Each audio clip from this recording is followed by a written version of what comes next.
항상 흥미롭게 생각하는 많은 부분들이 있는데, 특히 저는 역사 속에서 우리가 기다림이라는 것이 얼마나 중요한지에 대해서 많은 생각을 하게 됩니다. 아담이 범죄를 했습니다. 물론 하와로 인해서 범죄를 하게 됐죠. 그런데 하나님께서 그 범죄한 그 둘 사이에 약속을 또 하나 주십니다. 물론 그 사이에 많은 이야기들이 있었지만 여자의 후손이 이제 모든 것을 다, 이 모든 것들을 다 회복시켜서 이제 하나님의 원 계획대로, 원 뜻대로 다시 진행되어질 것에 대한 그런 약속을 주시는데, 여기서 한 가지 재밌는 것은 이 하와의 반응입니다. 하와가 아이를 낳습니다. 아이를 낳는데 그 아이를 가인이라고 이름을 지으면서 이 아이가 내 원한을 다 갚아주리라, 이렇게 이야기를 하죠. 다시 말하면은 이 하와는 그렇게 생각을 했었던 겁니다. 이브죠. 이브는 이렇게 생각했던 거죠. 그래, 하나님께서 약속한 여자의 후손은 바로 이 아이일 거야, 이런 생각을 했다는 겁니다. 그러나 여러분이 아는 것처럼 이 가인은 최초의 살인자가 됐고, 그리고 역사 속에서 가장 불행한 또 인물 중에 한 사람으로 남게 된 이런 상황들을 여러분이 아실 겁니다. 하나님께서 약속하신, 이브에게 약속하신 이 여자의 후손은 그로부터 약 4,000년이 걸쳐서 이제 약속이 이루어지게 되죠. 바로 예수 그리스도를 얘기한 것인데, 그는 당장에 자기의 자손 속에서 나올 거라는 그런 예상 속에서 그가 섣불리 자기의 판단에서 이런 내용들을 고백하는 이런 모습들을 우리가 보게 됩니다. 노아의 시대 때의 사람들도 마찬가지였죠. 하나님께서 노아로 하여금 홍수 멸망을 예언하십니다.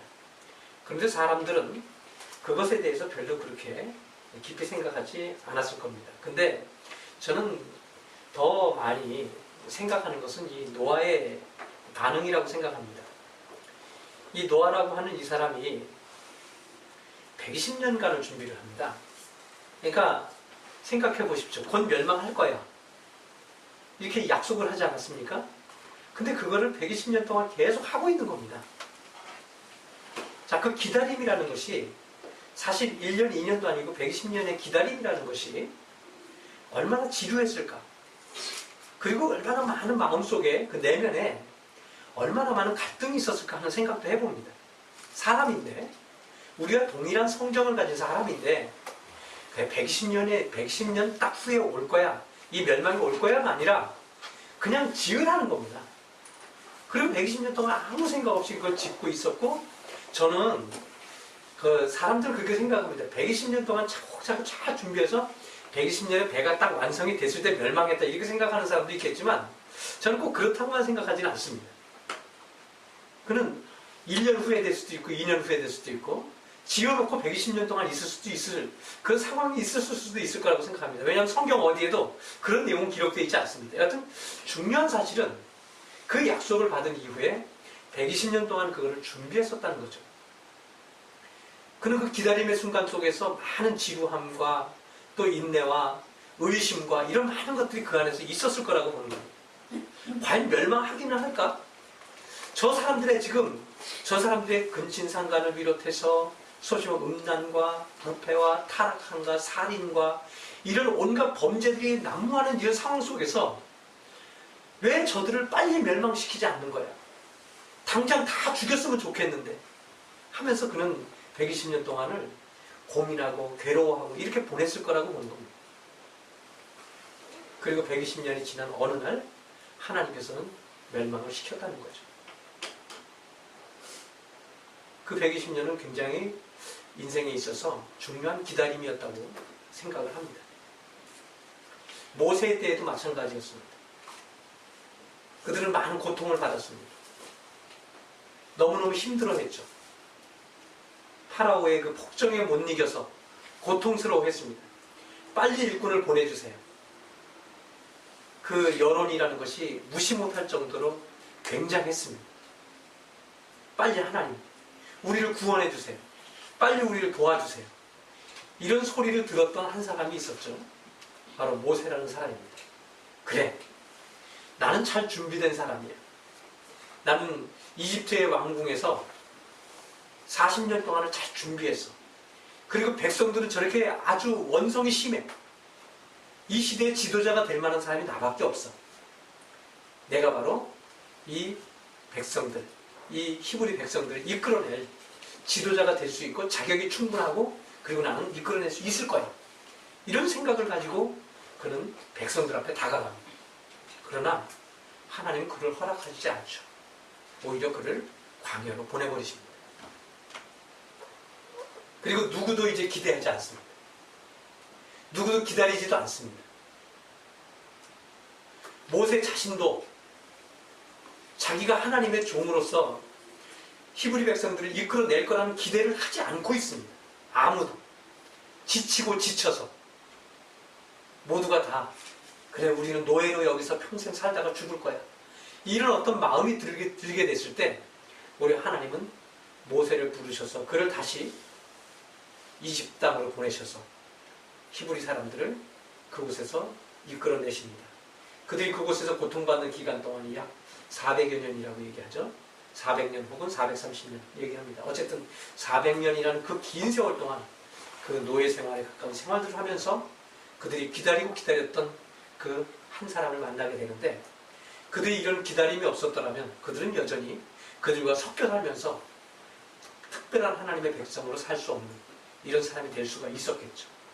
그러나 충분히 그들은 기다렸고 그리고 이제 그들이 모든 걸 다 내려놨을 때 그들 스스로 어떤 것을 하겠다라는 생각 자체를 내려놓게 됐을 때 하나님께서는 그들을 이끄셔서 그들을 다시 하나님의 약속의 땅으로 보내시는, 즉 가나안으로 그들을 이끌어내시는 그런 놀라운 역사가 있었음을 우리가 성경을 통해서 보게 됩니다. 모세 시대에 앞서 살았던 한 사람이 있죠. 아브라함이라는 사람입니다. 뭐 다른 이야기는 다 각설하고 하나님께서 아브라함에게 한 가지 약속을 해주십니다. 자, 다른 약속은 다 뒤로 하고 이 아들에 대한 약속이 아마 굉장히 솔깃했을 거라고 저는 생각합니다. 아브라함은 아들이 없었습니다. 75세가 되었는데 아들이 없었습니다. 그래서 하나님께서 그에게 아들을 주시겠다고 했을 때 부자가 되는 어떤 것보다 아마 그게 더 귀가 솔깃했었던 것을 보여줍니다. 뭐 많은 약속이 있었지만 부자도 되게 하시고 그리고 너 유명해지게 하고 그런 약속도 있었지만 가장 솔깃하게 했던 약속은 바로 아들을 주시겠다는 약속이었던 거죠. 자, 근데 그가 세월이 지났는데도 불구하고 10년이 지났는데도 아들이 없는 겁니다. 너무 속상하지 않겠어요? 자, 여러분 생각해 보십시오. 자기 고향을 다 버리고 떠나왔는데 자기 삶의 터전을 버리고 떠나왔는데 하나님이 아들 주시겠다고 해서 고향을 떠나왔는데 아들이 없는 거예요. 너무 속상하죠. 그래서 그는 머리를 굴리기 시작합니다. 뭔가 하나님 다른 쪽으로 주시려나? 뭔가 내 아내, 지금의 현재가 아내가 아닌 다른 여자를 통해서 혹시 주시는 거 아니야? 그런 상황에서 제안을 받게 되죠. 부인으로부터. 내 그 여종이 있는데 그 여종에게 낳는 것도 그 내가 낳는 거나 빈대가 없으니까 이 여종과의 사이에서 한번 아이를 한번 만들어 보시죠. 제안을 받게 됩니다. 그러니까 이 아브라함이 순간 그래 볼까? 결국 아이를 낳죠. 바로 그가 이스마엘이라는 아들입니다. 그러나 그는 약속의 아들은 아닙니다. 하나님은 분명히 그의 본처인 조강지 처인 사라를 통해서 낳겠다고 약속을 하셨음에도 불구하고 이렇게 소위 말하는 오늘날로 말하면 여종을 통해서니까 첩을 통해서 낳는 그런 것이 된 것이 되겠죠. 그로부터 그는 많은 어려움들을 겪게 됩니다. 힘든 시간들을 겪게 됩니다. 그러나 그런 시간들을 겪어오면서 결국 100세가 되었을 때 하나님은 그에게 아들을 주셨습니다. 그는 그 충분히 기다리지 못함으로 인해서 지금까지도 오늘날까지도 저 이슬람 세력들, 즉 이스마엘의 자식들과 그 유대인들 사이에 지금도 끊임없는 전쟁이 계속되고 있습니다. 작은 일이지만 역사 속에서 지금까지도 그 험난한 역사가 계속되어지고 있다는 것이죠. 충분히 기다리지 못했고 또 그 기다리지 못한 결과는 참혹하게 짝이 없습니다. 그럼에도 불구하고 한 가지 분명한 사실은 하나님께서 그분이 약속하신 시간에 그분이 약속하신 것을 우리들에게 주신다는 것이 분명하게 기록되어져 있다는 것입니다. 다윗 역시 어릴 때에 아주 어릴 때에 약속을 받았습니다. 사무엘이 그에게 와서 왕이 될 거라고 했습니다. 그래서 이제 기름을 붓고 안수를 했습니다. 근데 왕이 되지를 않았어요. 오히려 왕이 되기는커녕 뭐 심지어 골리앗도 때려눕히고 사울의 이제 뭡니까 그 딸의 남편이 갑자기 왜 그 단어가 생각이 안 나죠? 미갈의 이제 남편이 됐으니까 사위죠. 사위라는 단어가 왜 이렇게 생각이 안 납니까? 사위가 돼서 왕으로서 충분히 자격이 갖추어졌음에도 불구하고 하나님은 그를 쓰시지 않습니다. 오히려 그를 광야로 내모셔서 충분히 기다리게 하십니다. 그곳에서 온갖 힘든 과정들을 겪고 어려운 시간들을 그가 보내게 됐을 때 나중에 되어서야 그가 하나님으로부터 다시 이끌림 받아서 사울이 죽은 이후에 그가 다시 왕위로 올라서는 이런 모습을 보게 됩니다. 자, 저 한번 생각해 보십시오. 다윗이 얼마나 괴로웠겠습니까? 야, 나는 사무엘로부터 분명히 기름 부음 받고 안수를 받은 사람이야. 나는 골리앗도 때려눕힌 사람이었어.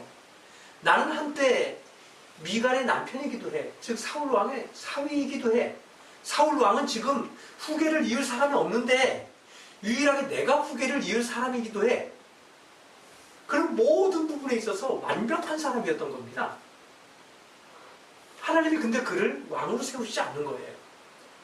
많은 시간 고통스러워하고 힘든 시간을 겪었을 것이 분명합니다.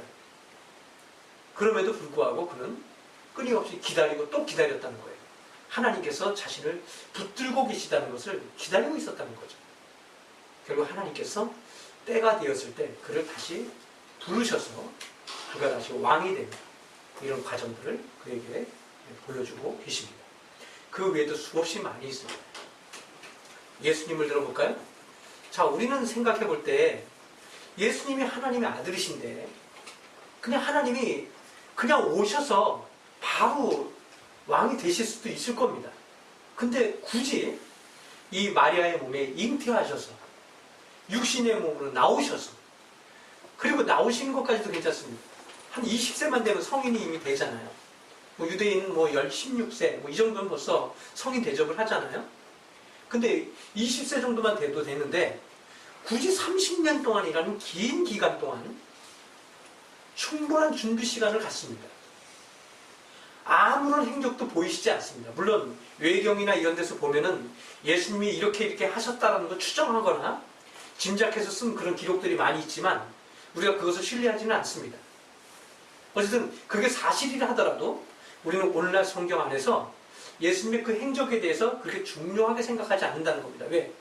하나님의 아들로서의 행적이라기보다는 그냥 한 인간으로서의 어떤 행적으로 우리가 보통 바라보기 때문이죠. 그래서 그분께서 이제 30세가 되었을 때 요한으로부터 침례 요한으로부터 침례를 받으시고 그리고 그 이후에 이제 그분께서 사역을 하셨던 거죠. 그리고 사역하시면서 바로 내가 하나님의 아들이야. 내가 메시아야. 그리고 그들을 이끌어 가시면 끝날 텐데 그렇게 하지 않으십니다. 또다시 제자들을 부르시고 3년 반의 시간 동안 그들을 훈련시키십니다. 그 제자들에게 많은 것을 보여주십니다. 그리고 바로 왕이 또 되시면 좋은데 그게 아닙니다. 기록된 대로 약속된 대로 그분은 친히 자신이 자진해서 십자가에 달려 온 피를 다 쏟으시면서 죽으십니다. 왜 그랬을까요? 약속되어진 것이고 하나님 미리 계획되어진 것이고 그 계획에 따라서 그분께서는 앞서가시지도 않고 그걸 하나하나 이루어 가셨던 겁니다. 이게 저는 하나님의 방법이라고 생각을 하는 겁니다. 하나님의 계획과 방법이라는 것은 내 계획에 따라서 마구 추진하고 그것을 돌격해서 얻어지는 것이 아니라 하나님의 계획에 따라서 한 걸음 한 걸음 걸어가는 그 길이 가장 빠른 길이고 완벽한 길일 수 있다는 것을 예수님이 친히 보여주셨다는 것이죠. 제자들은 다 요구했습니다. 아니 왜 당장 왕이 되시지 않습니까? 그리고 제자들은 또 묻습니다. 예수님 빨리 왕이 되십시오. 그래야 우리가 높은 자리에서 사람들에게 권세를 부릴 수 있지 않습니까? 그리고 제자들끼리도 싸웁니다. 야, 우리 중에 누가 제일 크냐? 예수님 왕 되시면 누가 국무총리 할 거고, 누가 장관을 할 거고, 누가 예수님 옆에 비서실장을 할 거고, 누가 뭘 할 거냐? 그걸 계속 자기들끼리 싸우고 있습니다. 그런 예수님은 오히려 그들을 향해서 얘기합니다. 싸우지 말라는 겁니다. 신경 쓰지도 말라는 겁니다. 그리고 오히려 저 어린아이가 같이 되라는 겁니다. 너희가 저 어린아이 같이 되지 않으면 결단코 천국에 갈 수 없다는 겁니다. 그 당시에 제자들은 몰랐죠. 예수님 무슨 말씀을 하시는지. 예수님은 자신이 곧 죽게 될 것에 대한 이야기를 하고 있음에도 불구하고 제자들은 아무도 눈치를 채지 못했습니다. 그 일을 위해서 시간이 필요하다는 것을 그들은 전혀 알지 못했다는 것이죠. 그리고 그들은 수많은 시행착오를 겪습니다. 그들은 모두가 다 예수님 십자가에 달려 돌아가실 때, 야, 이제 끝났어. 우리는 3년 반 동안 허튼 짓을 한 거예요. 예수님 쫓아다니면서 우리는 망했어. 우리 인생은 끝난 거야. 오히려 사람들의 눈을 피해서 우리는 도망다닐 신세가 도망자가 되어버렸어. 절망하고 고통스러워하는 그런 제자들의 모습을 우리는 성경 안에서도 봅니다. 자, 이제 오늘 성경 본문을 여러분에게 보여드렸는데, 이런 상황에서 예수님께서 다시 나타나셔서 그들과 함께 40일 동안 생활하시고, 그리고 나서 다시 올라가시면서 그들에게 말씀을 하십니다. 내가 이제 하늘로 올라간다. 내 대신에 너희들에게 보내줄 것이 있다. 그것을 너희들이 기다려라. 물론 우리는 그것이 성령이라는 것을 너무나 잘 알고 있습니다. 자, 근데 중요한 것은 뭐냐? 그들의 태도와 자세라는 겁니다. 오늘 이제 사도행전 1장 12절부터 14절 읽었는데 그 내용은 뭐냐면 그들이 기다리고 있는 장면입니다. 그냥 아무것도 없습니다. 거기에 뭐 하고 있는 게 아무것도 없습니다. 그들이 기다리기 위해서 어떤 특별 수단 방법을 어떤 계획을 했던 것이 아닙니다. 그냥 모여서 뭘 하고 있습니까? 기도하고 있습니다. 그냥 주님이 기다리라고 했으니까, 주님이 기다리면은 주시겠다고 했으니까 마냥 기다리고 있는 겁니다. 물론 그 기간이 다른 때보다 짧습니다. 10일이라는 아주 짧은 기간이지만 그러나 그들은 기다리고 있었다는 겁니다. 그 기다림의 시간이 중요하다는 것이죠. 그때 성령께서 오셔서 그들을 이끄시고 그들로 하여금 복음의 말씀을 전하게 하시고 하나님 나라의 일들을 얘기하게 하시고, 그리고 그들로부터 이제 온 주변의 사람들이 복음을 받아들이게 하면서 예루살렘 교회가 점점 커져가는 이런 놀라운 역사들을 우리에게 보여주시는 것을 우리가 볼 수 있습니다. 오늘 여러분에게 꼭 말씀드리고 싶은 것은 바로 이 기다림이라는 겁니다. 우리는 너무 조급해요. 한국 교회가 특별히 많이 조급증에 시달려져 있습니다. 그래서 어떻게든 교회를 부흥시키겠다고 혹은 커다란 교회를 만들겠다고 해서 너무 무리한 그런 성장을 감행을 해서 지금 너무 많은 부작용을 지금 낳고 있습니다. 여러분 아십니까? 1년에 지금 300개 교회가 문을 닫고 있다는 거 아십니까? 한국교회 지금 300개 교회가 문을 닫고 있습니다. 교회가 빚을 감당하지 못해서, 그래서 그 건물교회가 1년에 약 한 30여 개 교회가 경매물건으로 2단 교회에 넘어가고 있습니다. 많은 무리들이 그 안에서 감행되고 있는 것이죠. 자, 여기서 그치면 얼마나 좋겠습니까? 거기 다녔던 성도들이 어떻게 됐을까요? 그 교회를 섬겼던 성도들, 헌신했던 성도들 어떻게 됐을까요? 다 뿔뿔이 흩어졌습니다. 교회가 해체되어 가고 있는 것. 무엇이 우리를 이렇게 만들었을까? 그 답은 하나입니다. 기다리지 못했고, 그들은 어떤 성장주의에 자기 자신이 매몰되어져 가고 있다는 것을 전혀 느끼지 못하고 있었던 겁니다. 결국 그들 스스로를 망하게 만드는, 그런 일들을 초래하고 말았다는 거죠. 자, 우리 이 아름다운 주님의 교회가 더 아름다운 것은 우리가 이런 기다림에 대해서 여러분들이 충분히 이 기다림에 대해서 훈련되어지고 있다는 점이 가장 저는 아름답다고 생각합니다. 벌써 집에서 드린 지 꽤 됐지 않습니까? 여러분 얼마나 많은 인내가 필요했겠어요. 빨리 얼마나 뛰쳐나가고 싶었겠어요. 뛰어나가지 않고 꾸준히 인내하면서 하나하나 말씀을 나누고 교제하고 우리 스스로 돌아보고 우리가 주님의 교회로서 어떻게 해야 되는지에 대해서 진지하게 고민을 하고 지금 여기까지 왔습니다. 가장 아름다운 교회의 모습이 아닙니까? 이런 생각을 해봅니다. 저는 성경 안에서 기다림에 실패한 사람도 많고 기다림에 성공한 사람도 많습니다. 저는 여러분들이 성공한 사람의 모델을 따라서 이 아름다운 주님의 교회가 성공적인 교회로 세워질 수 있기를 주님의 이름으로 부탁을 드립니다. 자, 이제 제 사역 얘기를 좀 해야 되겠죠? 그래서 오늘 이 기다림과 관련된 그런 내용과 관련해서 사역 얘기를 해야 될 것 같습니다. 자, 제가 군사역을 하겠다고 뛰어든 지가 이제 1년 가까이 됩니다. 근데 진짜 놀라운 그런 일들이 제 주변에 많이 일어나고 있음을 제가 이제 고백하지 않을 수 없어서 오늘 간증을 겸해서 또 군 선교 보고를 겸해서 오늘 말씀을 드리려고 합니다. 아마 작년 이맘때쯤으로 기억이 되는데 제가 이제 군 선교를 하겠다고 선포를 했습니다.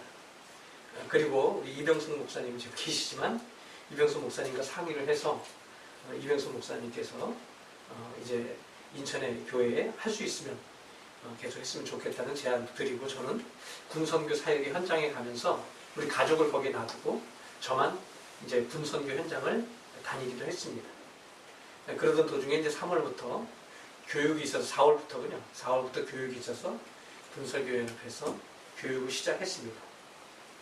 교육을 받고 나서 교육이 끝나고 어떻게 해야 되나 고민을 하고 있는데 한 분이 친내교회 목사인 한 분이 자기 교회에 이제 성경 공부를 가르치면은 아마 뭐 20명이 좀 안 되는 그런 숫자가 모인 그런 공간이 있는데 거기에 병사들이 모이는데 거기서 성경 공부를 해줬으면 좋겠다. 겸해서 예배도 드리면 좋겠다 해서 부탁을 받고 그곳에서 성경 공부를 시작을 했습니다. 그곳에서 아마 작년 6월 정도부터 시작된 걸로 기억이 됩니다. 6월부터 그들에게 예배를 드리고 그리고 성경을 가르치면서 지내왔습니다. 자, 그런데 이제 많은 문제가 발생이 되기 시작했습니다. 왜냐하면 제가 위촉이 안 된 상태이기 때문에 다시 말하면 이 군대라는 조직 안에서 정식으로 이 그 군단이나 여단에서 저를 목사로서 이렇게 스카우트해서 와야 되는데 그게 아니고 목사들 간에 같이 대화해서 가르치는 것이기 때문에 엄밀히 말하면 불법이라는 겁니다. 불법인데 말을 못합니다. 왜냐하면 생각 밖으로 가보니까 제 주변에 아는 사람이 너무 많은 겁니다. 그래서 민간 군선교연합회, 군선교회 연합회 회장, 군선교사, 군선교연합회 임원들, 그리고 심지어 그쪽에 같이 일하는 그런 사람들이 다 지인들입니다. 심지어 여러분 잘 아는 김홍석 교수 같은 경우는 우리 군단 목사 선배입니다.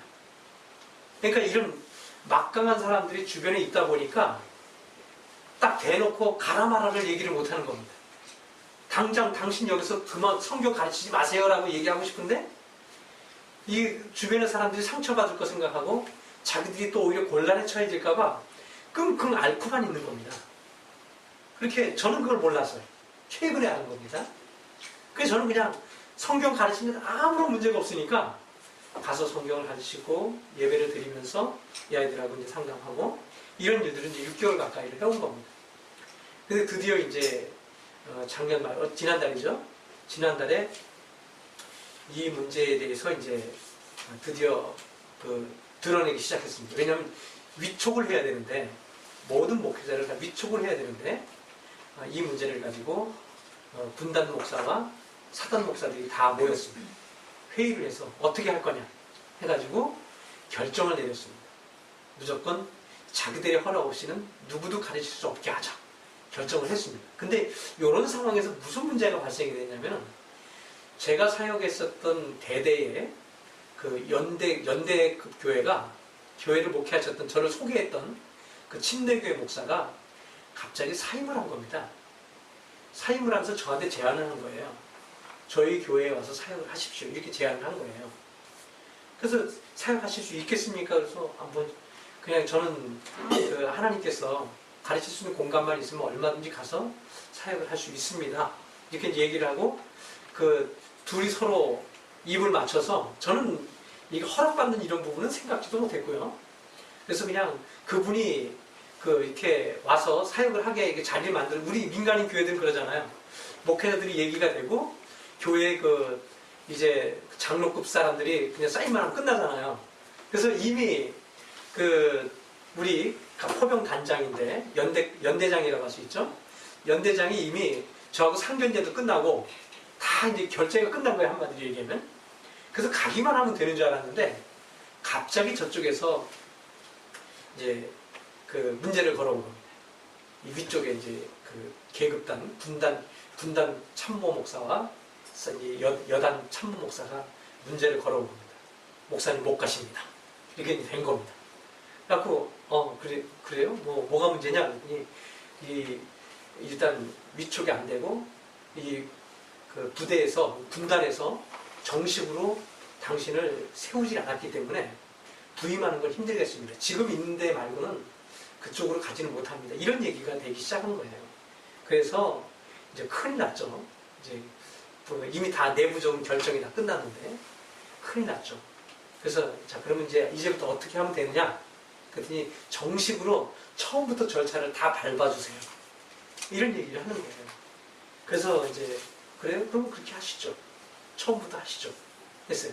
근데 목사님들이 걱정을 하세요. 왜냐하면 그 교회가 너무 지금 제가 가려고 하는 교회가 너무 매력적인 교회인 거예요. 그러니까 연대급 교회인데 장교들이 많습니다. 장교들이 많다는 얘기는 헌금이 거치잖아요. 그러면 물론 이 헌금을 목회자가 가지고 쓰는 건 아닙니다. 한 푼도 쓸 수가 없어요. 목회자는. 그렇지만 이 헌금을 유용할 수 있잖아요.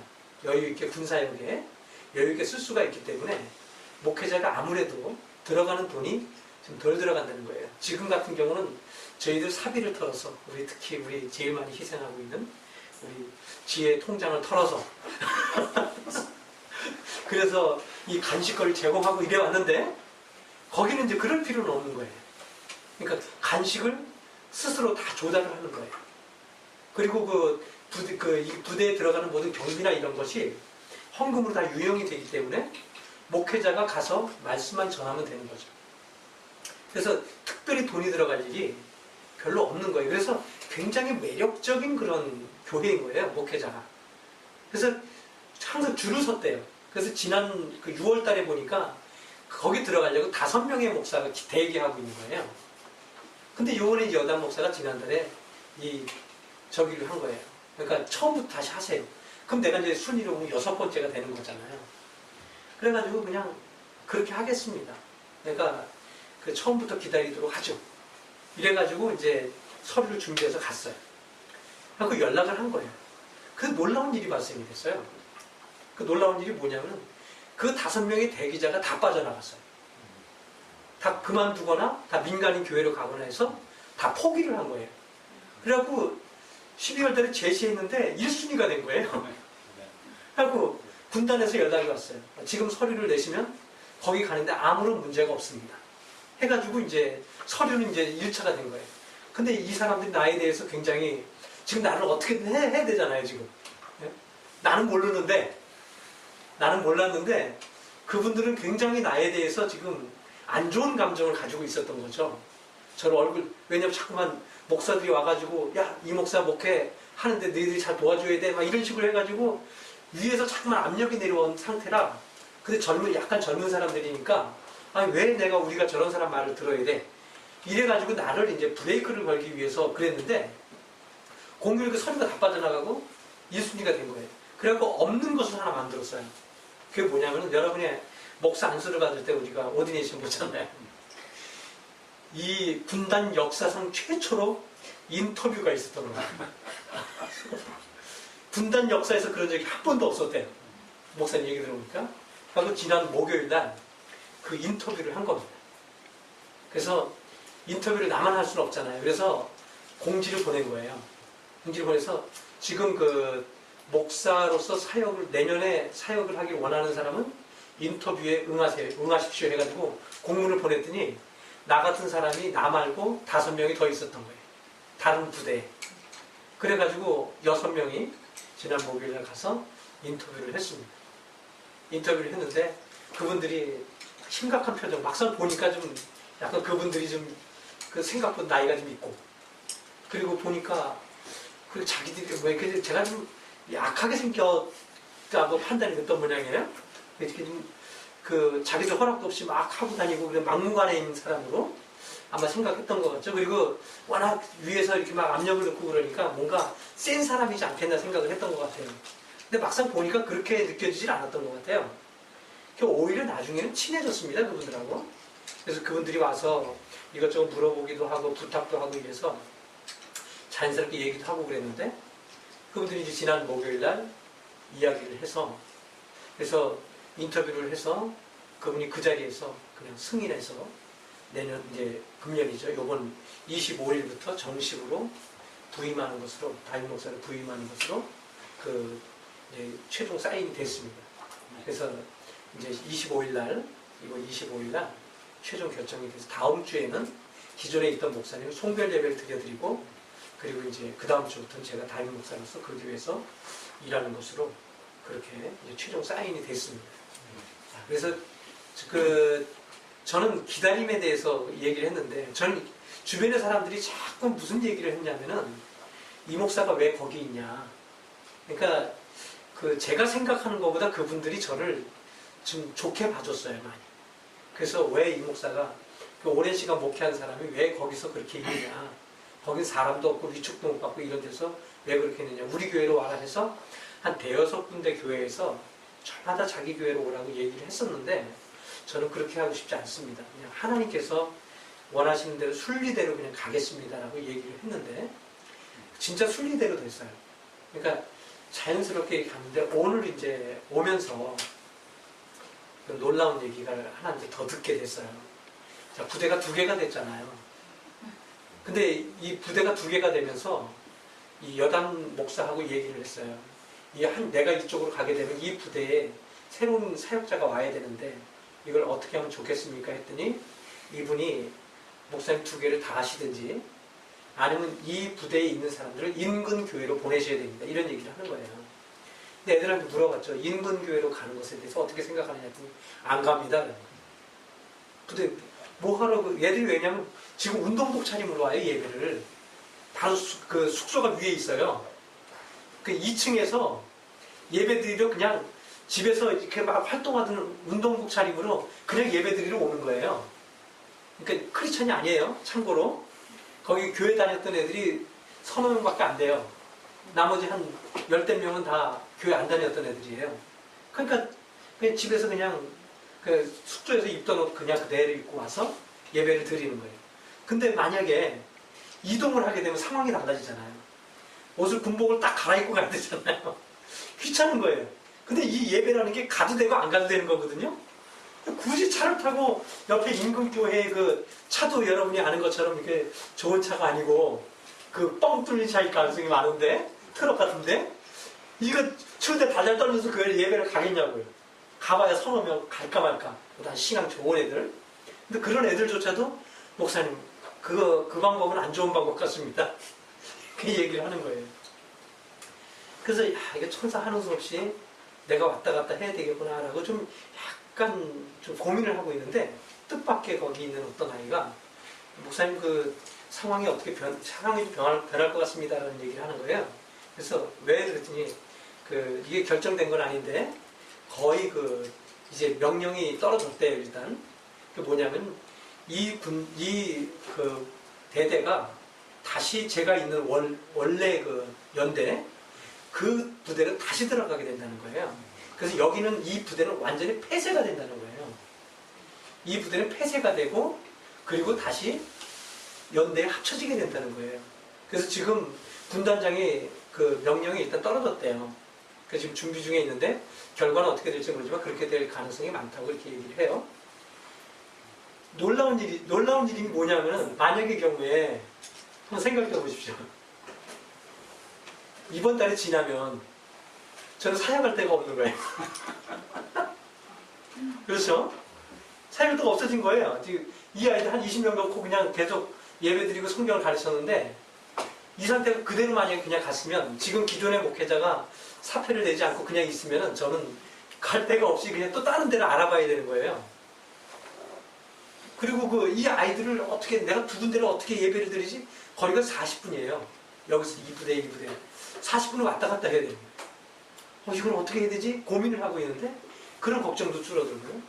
그래서 이 부대가 이렇게 가게 된다는 거예요. 더군다나 내가 부임하는 시점에 맞춰서 1월 25일 날 제가 이제 부임을 하게 되는데 그 부임 시점에 맞춰서 가게 될 가능성이 많다는 거죠. 이달 말이나 늦어도 2월 초라고 얘기를 하니까. 그래서 그 아이들이 이제 아까 우리 애들한테 혼났는데 뭐냐면 너무 좋아하는 티를 낸다고.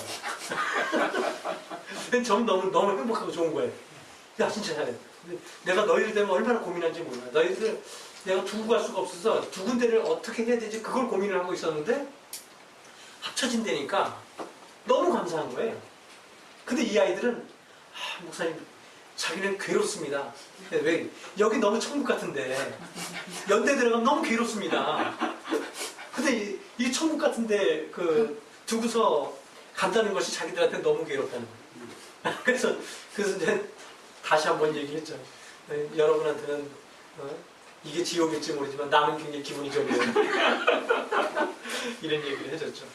그래서 이제 놀라운 어떤 일들이 서두르지 않은 상황에서 한 걸음 한 걸 되어지고 있는 걸 보면서 참 하나님 하는 게 너무 완벽하게 하나하나 되어져 간다는 생각이 들고 너무 행복하고 기분이 좋았습니다.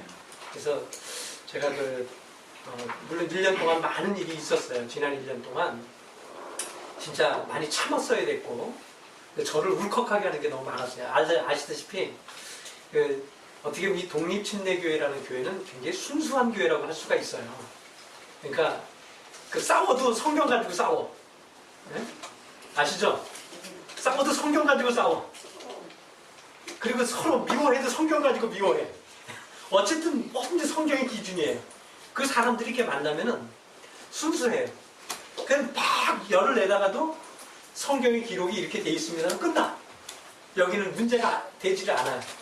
근데 거기는 그렇지가 않아요. 거기 처음부터 끝까지 거의 정치, 양심, 도덕 이런 거 없어요. 심지어 대놓고 사꾼 목자 티를 내요. 나는 이 목회하지 않으면 나는 생계가 안 돼.